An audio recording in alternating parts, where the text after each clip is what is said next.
to the GAB Talks by the Independent Press Award.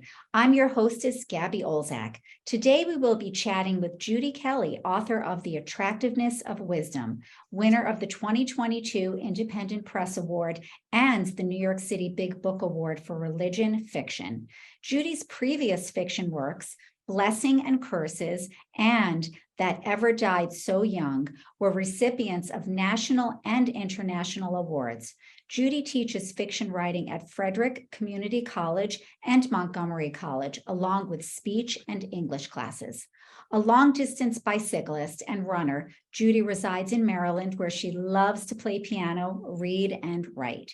Congratulations, Judy, and welcome to the GAB. We're so happy to have you. Thank you so much, Gabby. I'm so excited to be here. Thank you. Wonderful. So, okay, Attractiveness of Wisdom is actually your third novel, Judy. We just announced that it won awards as a religious fiction work. Some readers, though, actually categorize it as a romance. You're the author. What genre do you consider the book to be? Well, a novel is written according to the conventions of a particular genre. So we can't just assign a genre to it. So I wrote my novel, The Attractiveness of Wisdom, according to the standards of Christian literary fiction. So I classify as Christian literary fiction. And I also classify Blessings and Curses as the same thing. I understand, though, that many novels do have romance in them, mystery in them, conflict and intrigue and suspense, but most novels should have some element of conflict, mystery, intrigue, suspense, and maybe even a little romance, but that doesn't make it a romance just because you have those things in it. What you need to have in it are the standards that make the book a particular, under the category of a particular genre. And so again, I classify mine as Christian literary fiction. The Christian way of life must exist in the novel. And I would say that it pretty much does in The Attractiveness of Wisdom. I want to get back to the book, but in line with what we're just discussing, when you are writing a novel, Judy, what is the most important elements when you're writing? It's got to be character. I have to have a character who is flawed and who has many layers. A character with one characteristic is not a really good character for me. So I want to.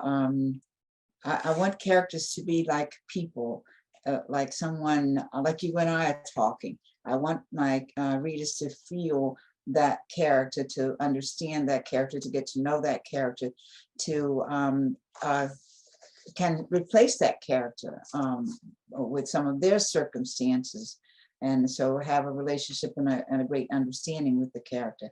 I think it's important for that the character be the important part, because the my setting is part of my character. The dialogue, the plot is certainly part of the character. The dialogue expresses who the character is and what the character's desires are, and the places where he or she, the setting, the places that are described in the book are part of the character, so that the reader can get a better understanding of who that character is and how they can relate to the character. The plot, we certainly want a character that can go through a plot line, and so we can see the changes and we can see the important things and meaningful things of the character, and the things that the character, the desires of the character, the things that mean something to the character. So to me, it's the character is the essence of the story. You can have a good plot and a wonderful plot line, but you have to connect with your protagonist, which we certainly do. And I want to get back to your main protagonist a little bit later. But first, I want to learn a little bit more about you, and I want to share some interesting things that I discovered. So you, Judy, were actually an elementary school teacher and a high school teacher. And in fact, your first book, I Didn't Get a Chance to Say Goodbye, was actually a children's book. I think a lot of people might be surprised by that. And it was inspired by your 4th and 5th graders. Yes. So what motivated you to then take the leap to fiction novels? Well, I didn't know after I did that. Let me share a little bit about how that the children's book came about, if it's okay. Please do. I had taken on a job in a school system, and I was a teacher of learning disabilities, and I had a class of 4th and 5th graders, and they, at that time, the clinical method was being used, and that is they were developing thinking skills through playing board games and things like that. So being new, I didn't understand how they could learn to read through playing board games. So I decided that we're going to read and write and do things that we're supposed to do in that classroom. And so I tried to take those board games away from them. And I was glad I came up with my life because they were bound and determined to fight against me. So I'm pulling one way, they're pulling another way. They wanted those board games. So finally, I declared myself to be the teacher in the class, and they had to give in. So I made them help me put them away and walk me down to the book room to get books. But being new, it didn't dawn on me that they may not be able to read those books. And so when I started having them to read, I realized that they could not read, even though they were on 4th and 5th grade level, they couldn't read on the 4th and 5th grade level. So I decided to go home and create stories on my own. I don't know what made me do that, but I did. And I used the vocabulary list as a vocabulary list for, at that time, I don't know if it's still going on now, for each grade level. And so I had the vocabulary words in the stories as best I could. So we started in the beginning, right after we got the books and everything, well, the papers rather, and then moved to the end of the year. It was like one long story that I kept adding on to and adding on to. So one day I came into, near the end of the school year, I guess the second half of the school year, I came into the classroom and I thought they were sitting around the table, and I thought, how did they get in here? I know that I locked the door last night when I left. And I thought, well, what are they talking about? And they were like in an argument. And so I put my things down and I sat down at the table and I listened. And I heard one student say to the other, all the others around the table, well, I don't think he's going to do that. What would make you think he would do something like that? He hasn't done anything like that before. And my mouth dropped. I couldn't, they had learned to read. They had learned to read critical. And, they were using thinking skills, and I was surprised. I had put so much energy in creating stories that I forgot to see how well they were doing with the stories. And so that story that I wrote, it was kind of meaningful because it opened my eyes to better teaching, and it was a way for them to learn to read, and it was a breakthrough for, I think, all of us. So the story meant a lot to me, and I thought, well, maybe I don't want to get it published. Maybe I don't want to be, I don't know, a children's author anyway. But didn't the children suggest to you that it could actually be published? Yes, they did. That's great. And, children are brutally honest, so it must have been very well written, Judy. Well, they said that the book sounded like real stories that you Wow. find in real bookstores. That's quite a compliment. So how much time passed between I Didn't Get a Chance to Say Goodbye until you began your first novel? Well, a few years did, because what I did was I did something that many people don't do anymore. I think I went to school. I took classes and places to help me find out about writing and why you write. I think sometimes I read books and I'm not sure why the person wrote it. So I wanted people to understand that I have a purpose here, and I want to share that purpose with you. And so I went to conferences and writing places and writing centers and learned to write. And so now I wrote That Ever Died So Young. And by that time now I had moved on to teaching at a college. And so my college students, most of them had read the book and had asked me if I knew that. Was it required? Was it required reading, or did they just take it upon themselves? I told them it was. Good for you. Good for you. So you said your writing has a purpose. What do you consider the purpose of the attractiveness of wisdom, or the overall theme of it? Well, I'm glad you asked me about themes, because one of the things that the college students told me was that That Ever Died So Young had a list of themes in it, and they asked me if I knew that the book had those themes. So honestly, I did not. And that's so interesting. Okay. But I didn't tell them no. I just said, well, what do you think the themes are? That's the way to do it. Yep.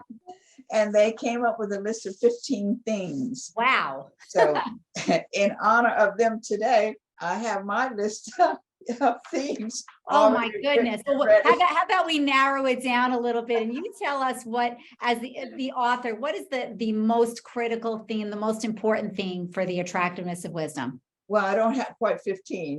That's good. But I do have a few that I think are that we see throughout the story. I think there's a big family theme in there. To me, even though the parents may be divorced and they may even have other spouses, there is still a family there, because the children who came from the two original people, that still makes a family. It's a different kind of family, right, but it should make a family.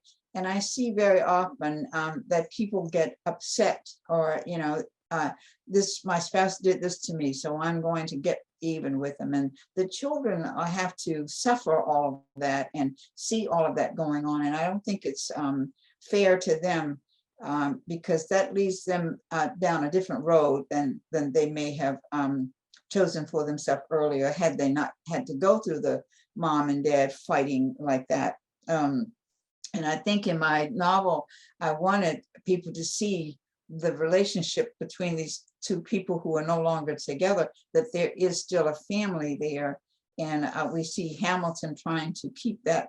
Your main protagonist, Hamilton. Yes, trying to keep that, exactly, trying to keep that family together. And there's another theme in there where we carry things that are negative things that in our childhood, early childhood, on into our adult life, and we act on that. And so we see that in Holly Ann.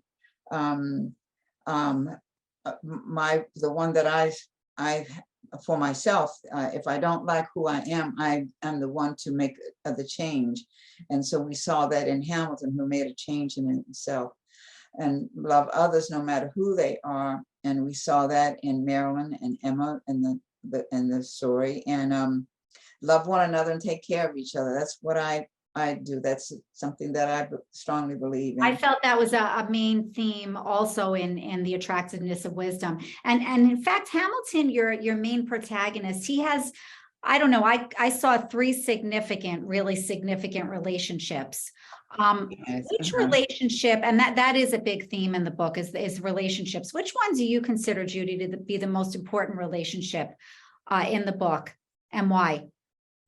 Well, I think they're all three where different stages where Hamilton is. So it's different. It's difficult for me to say which one is the most important, because we had Holly Ann, his ex-wife, who was the first one to tell him that he had a problem.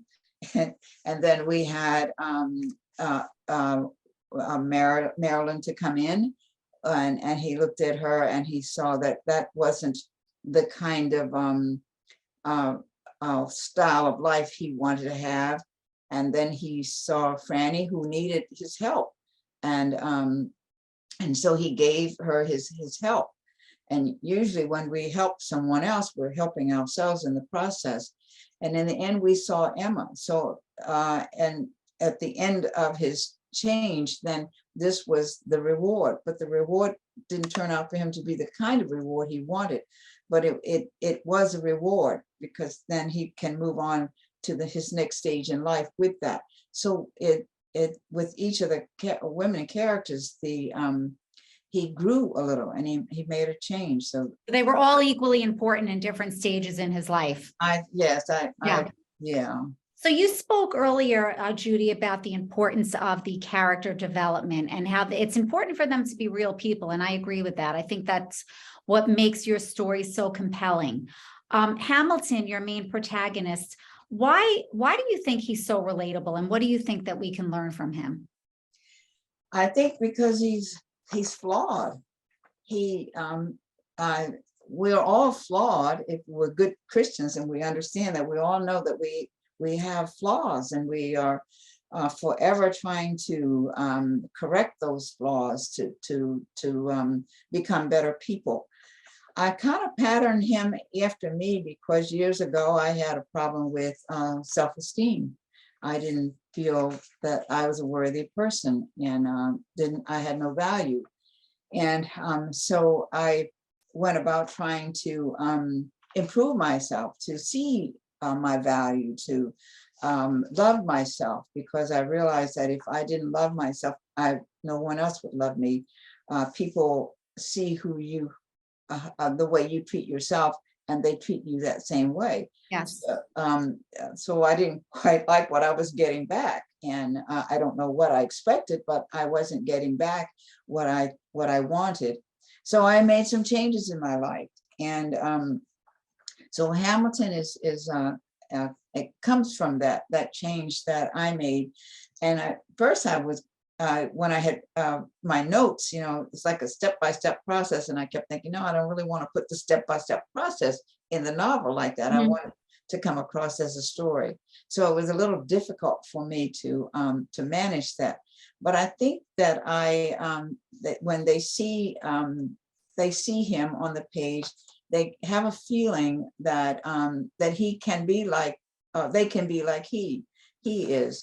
I had a woman from Argentina to read the book, and she said that she really related to him. And I'm thinking, from Argentina?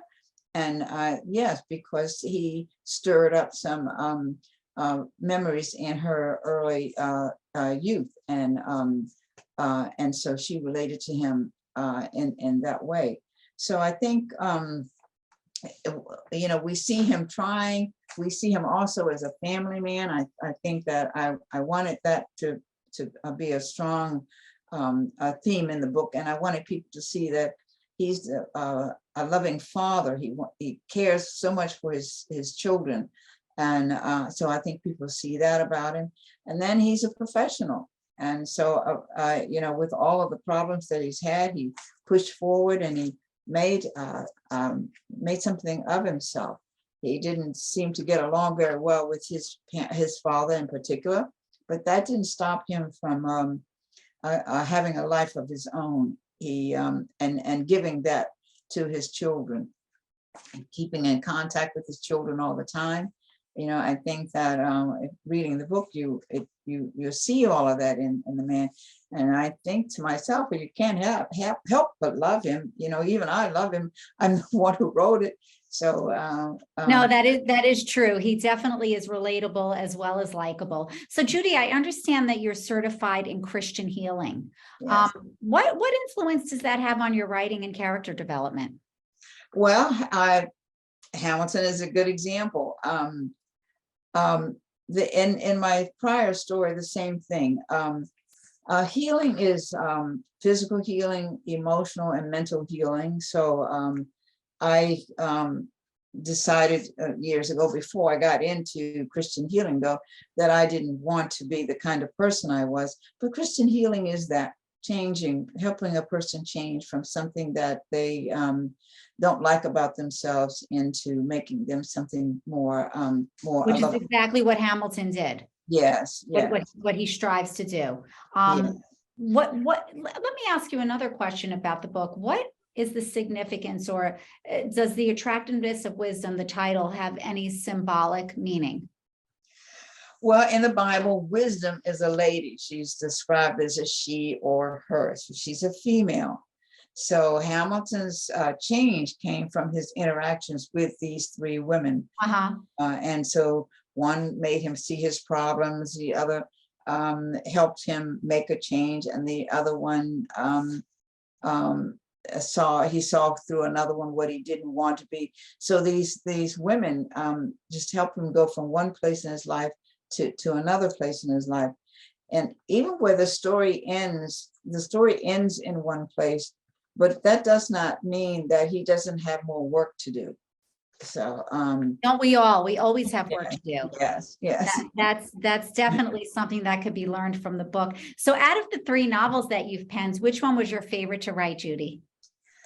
I think it has to be Blessings and Curses. Why so? Because it was a dark story, very, very dark story.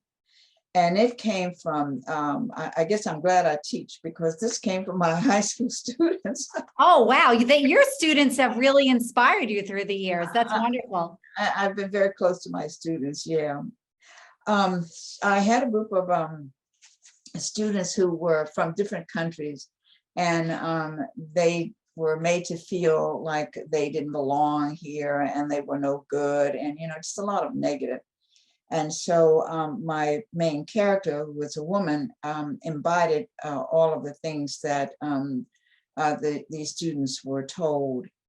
And so there were some, when I had to write the dark places, I didn't quite know how I would do that.